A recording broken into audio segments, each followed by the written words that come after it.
এই প্রজন্মকে মিথ্যা ইতিহাস শিক্ষা দেওয়া হয়েছে। এই মিথ্যা ইতিহাস থেকে আমাদেরকে বেরিয়ে আসতে একটু সময় দিতে হবে। আপনারা ঐক্যবদ্ধ থাকবেন, সেইভাবেই দেশ পরিচালিত হচ্ছে, যেইভাবে পরিবর্তন আসবে।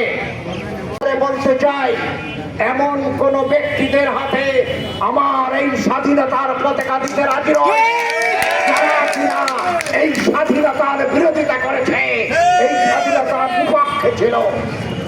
অবশ্যই ইতিহাস একদিন প্রমাণ দেবে বাংলাদেশ জাতীয়তাবাদী দলই হচ্ছে এদেশের সর্ববৃহৎ এবং সর্বশ্রেষ্ঠ রাজনৈতিক দল। এবং সেই দলের সূর্য সৈনিক আপনারা, এবং সেই দল রাষ্ট্র ক্ষমতায় আছেন, আপনারাও সেই দলকে লালন করছেন হৃদয়ে। আপনাদের সকলকে ধন্যবাদ।